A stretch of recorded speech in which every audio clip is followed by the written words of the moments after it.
Welcome.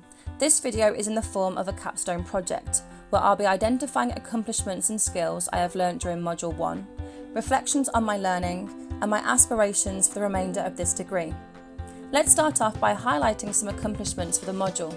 Well, I successfully completed a working prototype, and I think that's pretty cool.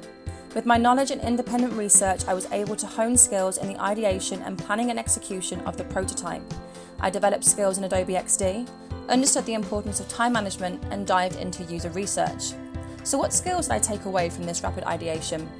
Time management, user research, prototyping, and my favourite, reflection. My biggest accomplishment was understanding the importance of time management. The rapid ideations gave me an insight into the immense workload an Agile team faces, and why effective time management is crucial to the team's development. A future aspiration of mine is to work among a team in Agile development. This module has allowed me to recognise my skills in prototyping and reverse engineering.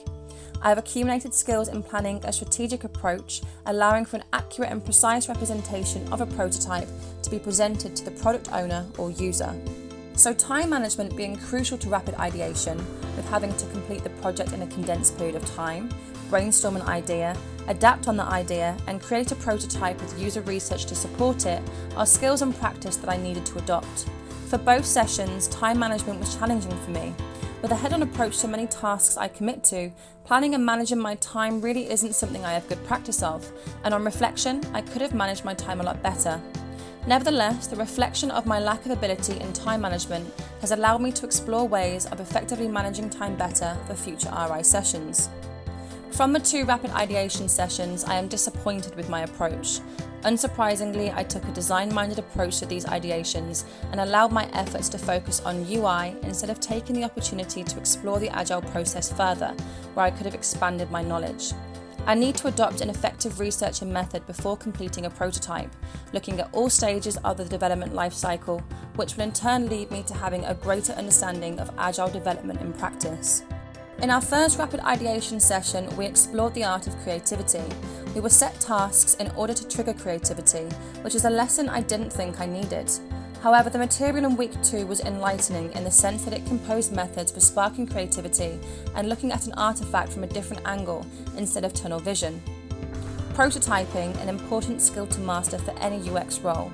Throughout the RI sessions, I was able to successfully explore the prototyping software, XD, and I now feel confident bringing this knowledge through to future employment.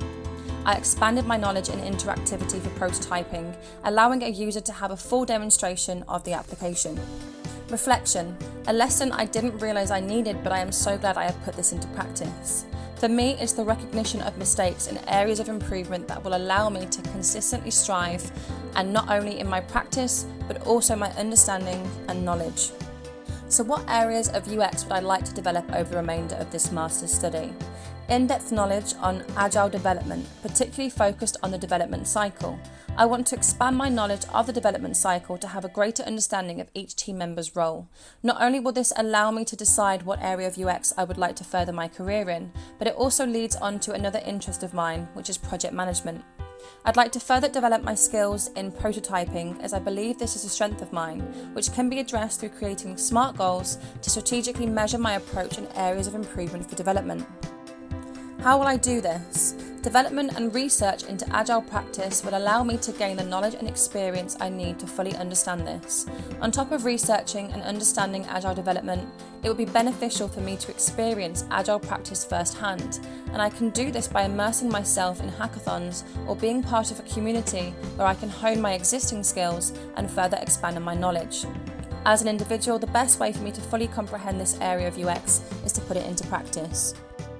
Setting SMART goals will allow me to strategically plan out my development and ensure that I expand my personal development in UX. So what am I going to do? I'm going to perform a rapid ideation session. I'll measure this by completing the rapid ideation session, focusing on ideation, identifying functionality requirements, user research through qualitative research methods, paper sketching the application, wireframing, turning the wireframing into a fully working prototype, perform user testing of the prototype. I'm going to document each stage of the process to reflect on my findings and support my understanding. Although rapid ideation sessions are completed in a short space of time, I intend to fit this prototype in my free time to ensure I don't bypass any stage or neglect on my understanding. And finally, I'll be spending around 3 hours per week doing this. With Module 1 now ending, how am I going to prepare for Module 2? Well, my bedroom wall has become a Kanban board. I mean, without tasks on there, it's not complete, but I am determined to effectively manage my time better this module. And being a visual person, having my tasks in front of me daily will ensure that I can manage my workload with my peers and complete these tasks on time. Thank you for watching my video, and I hope you enjoyed my reflection.